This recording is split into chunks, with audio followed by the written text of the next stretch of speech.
Today, we're going to take the letter N and turn it into a gazelle.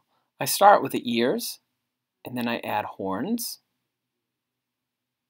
And the horns kind of curve up towards the middle a little bit. And then I try to see where the eye is going to be, and I add two little curves. And then I color in the curve to make it dark, leaving just a little white dot in the middle. I add a jelly bean nose, also with a white dot in the middle. And you can see I color it in, and I leave the white dot as a highlight. Now I'm adding a little mouth and a neck. And I add some details like little dots for whiskers or little marks on the horns.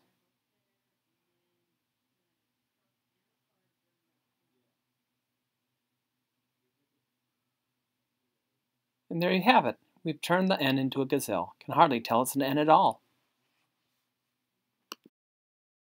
This is the part that you get to make up. You get to make up a body for your gazelle. I'm going to pencil mine in, try to figure out where I want the legs and maybe a little tail. And when I got it the way I want it to look, I go over it with crayon and make it look the way I want it to be. Now I have to put it in a space. You can put it in all kinds of different spaces. I'm going to add a foreground, a midground, and a background. But you don't have to make one like mine. I'm going to give mine a little tree to chew on while he's over there. But you might want to think about the space that you want yours in. It doesn't matter what the foreground, midground, background is. What would we see in the space around your gazelle if they were on the deck of a boat, in an alien zoo in outer space, or escaped from a carnival in Las Vegas?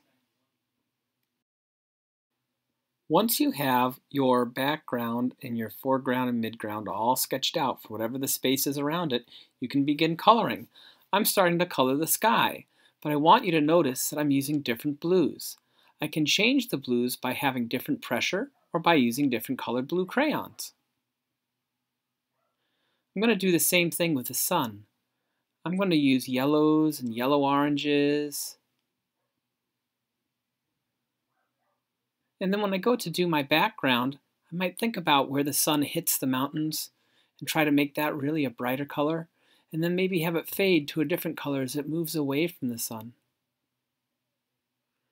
I'm using lots of different browns and oranges here. I'm also going to use lots of different greens to make leaves for my little gazelle to eat. Besides using different colors, I can use texture. I can use little dashed lines to fill in the midground, and I can use different colors to fill it in, different greens. I can even add different browns or yellows if I wanted to. It doesn't really matter.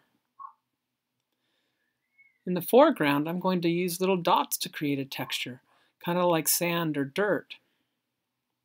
Then I'm going to lightly color over it, and I can press harder to make it darker, and maybe I'll leave the very far foreground lighter. I'm going to color in my gazelle, and if I use kind of a scribbly kind of a technique, I can make it look like she has fur.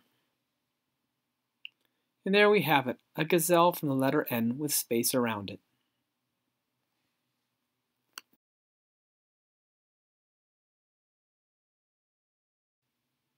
So in creating space, we created color changes by blending colors, by changing pressure. We created texture by making quick short strokes, making dots, and scribbling a little. And make sure to have a sky, a background, a midground, a foreground.